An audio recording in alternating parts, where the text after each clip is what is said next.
How's it going, everybody? This is BeatTheBush.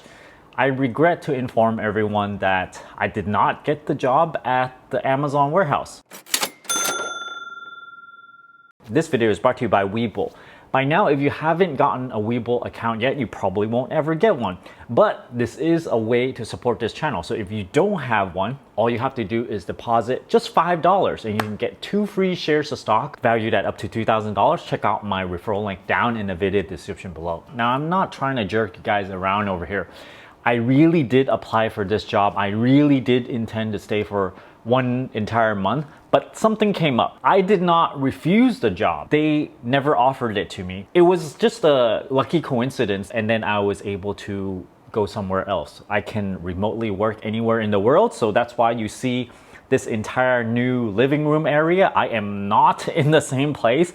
I keep on moving around, you know, wherever life takes me, I just go over there because I can just hang out at a different location. But I'm gonna kind of disclose where I am a little bit later. I'm gonna show you guys around. Now let me run you through what happened over here. I initially applied for an Amazon warehouse job. I worked there for about 4 shifts, maybe 16 hours or so, and then I immediately quit after that because I felt a little bit too sick, and I thought, well, you know, I really wanted an entire week of just not working at all to recover, because you know usually it takes me that long to recover.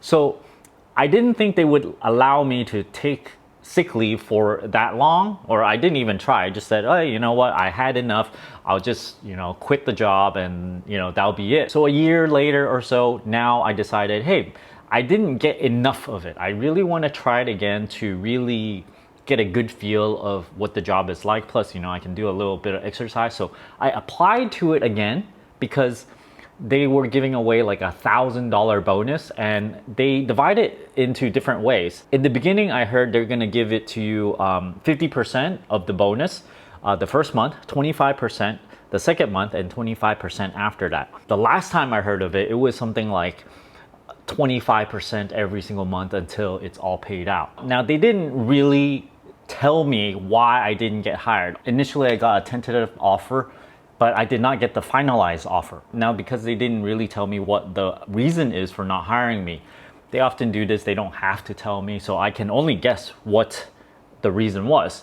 The first one being, well, maybe they looked at my records and saw that I only worked for 1 week before, and it's like, hey, we don't want to train someone all over again and, you know, waste their resources. They don't want someone that, you know, just quit so soon. Although it is my belief that most people don't even last over 1 month. So maybe, you know, if you work maybe 3 weeks, they might be a little bit better about this. But one of the reasons could be that I didn't work long enough the first time. So it was only 1 week. So then they see this and go, hey, you're a quitter. You know, we're not going to hire you again. I would think this is not an issue, because if they're going to give you a $1,000 sign-on offer, right? This is an incentive for you to stay for a couple of months. Then yes, you know, I definitely would have stayed. I would have tried much harder to work this entire month. The second thing that could have stopped me from getting hired is the drug test. It's not that I was gonna fail it or anything, but the first time that I took the drug test, there's this little cotton swab thing on a stick, right? I stuck it on my cheek, and when they told me to take it out, to put it on my other cheek, it like completely broke off. It was like held together by a few strings, but I'm like, oh no, you know, let me like try not to do anything, and I just kind of left it on there and moved it to my other cheek because it didn't get saturated enough. So then it failed the first time because probably the cotton thing broke off. So I went in for the second time, and this time I made sure to, you know, not tear it off or anything. So it was definitely completely saturated. There's this little blue line that shows you your saliva has completely saturated it. But the strange thing about this time, when I went in, was there was only one other person. This whole facility, they can accommodate, you know, like a dozen people at the same time, but not many people were there to, you know, check people that are trying to sign on as an employee. When I checked in, this person just sort of rambled a lot, and I wasn't really sure why they had to like keep on telling me so many things. They just kept on, you know, talking about this or that, and then at one point they said, oh, if you eventually don't get hired or anything, you can always just just start all over from the beginning. So this is very weird thing to say to me, because I already signed up, right? I signed up from the very beginning. I came in for a drug test and I came in for a second time. So to tell a prospective employee to just forget you, if this doesn't work, just do it all over again, this is a ridiculous thing to say. First of all, they took a little bit of time reading my file. I guess maybe there is something they had to watch out for. There's like, oh my god, a YouTuber is trying to sign up for our job or whatnot. So it looked like he was going over something, and then after he went over this, then he started talking about all these things that sounded a little bit suspicious to me. It might just be in my head or whatnot, but it almost seems like I took the drug test and they never even sent it in, because on my application, you can go on to the Amazon website and it'll tell you your progress. And you give them their I-9 forms, immigration forms, and then your drug test goes through, background check, right? I did the background check and they did not do my drug test the second time.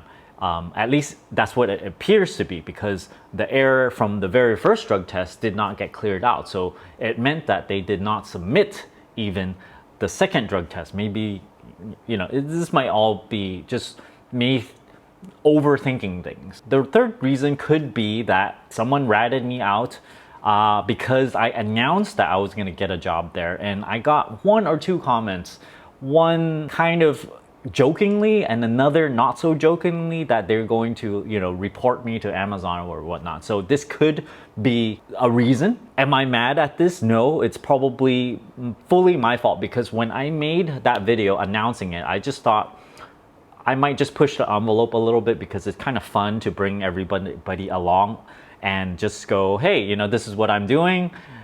After I do it, then I tell you guys about it. But apparently you can't do these kind of things. You can't announce what you're about to do. And I want to correlate this with real life, not just like YouTuber, doing some kind of wacky stuff, but this also happens in real life when you plan to do something. If you haven't really finalized the plan yet and you just tell the whole world, sometimes some haters, someone that doesn't really like you, acquaintances that doesn't really like you, or I don't know, whoever, right? Even family members, even maybe some people that are close to you, maybe they don't like what you're doing. So they're gonna actively do something to make you fail at it. So maybe someone watching these videos of mine, they're a hater or something, maybe they don't like whatever I'm doing, and then they cause me to fail. So luckily, this is not that big a deal for me, because I'm only doing it for fun. I may be able to apply later. I may be applying to other jobs. I would say I saw this coming, but I didn't really expect this to really happen. And sure enough, it did. So take this as a lesson learned. So if you ever do something big, right? Something that is not fully finalized yet, like maybe you need to finalize a contract with someone, you need to negotiate with someone, right? If you tell the whole world, you got a hater over there, they might not like you, and then they're gonna go around your back, and then they're gonna talk to said person and then go, hey, this person, I hear they did so-and-so, and then when you go to negotiate this contract, that person that you're negotiating with is going to have like a bad image of you, and then this contract is going to fall through. So this is so important. I mean, this is like, I don't know, this is kind of like a life lesson for like a father to a child or something. Whenever you're trying to do something, don't announce it to the world. Do it quietly, and then when you finalize it, when you've done it, and nothing can ever change it, then yeah, maybe you can announce it. Just like I did in the very first round with this Amazon job. I did not tell anybody about this. I went, applied, worked there, I finished the job, I quit, and then I made the video. So then that video actually went through. It was actually something entertaining that people can see. If you're going to tell people, you really, really gotta make sure whoever you tell your plans to, they have the best interest for you. You sort of kind of know these, right? The people closest to you, you can tell those things too. But when you announce it to like within probably even your your small group of friends, your clique or something, that might not even be a good idea because who knows? Who knows what kind of enemies you have laying out there. Now, the final thing is it does not really matter which one of these it could be. These are just guesses. It could be just kind of conspiracy theory, right? I don't know which one of these it is, but luckily it doesn't matter because it does not affect my income really, other than, I can't go work there all that much and, make, what is it, 20, I don't know, like a couple $100 or so. So it turns out that if I were to work at that place, I wouldn't be here if I kept to my word. So, I might have to do something where I stayed near the job where I applied and then worked there for a month and then come over here. A little background why I am just moving all over the place is just, due to this COVID thing, I can move here or move there, and then it's just kind of fun to visit different cities and stuff. So that's what I'm doing. I'm just kind of touring places while I'm making videos. I brought, my studio lights and stuff, brought my camera, brought my laptop, everything with me. So that's why you might, sometimes see a different background. Going forward, I'm gonna be particularly more ambiguous this time. I may or may not apply to this Amazon job again. I may or may not apply to any of the gig worker places again. I may or may not apply to fast food places or different kinds of jobs. There's like a whole array that I can choose from. If you don't really care about the money, you just want to go and work there, there are a lot of choices. But many people try to give me suggestions on which one to go to, but this is kind of like a personal choice. I did the Amazon one because there's something that made me very interested in it.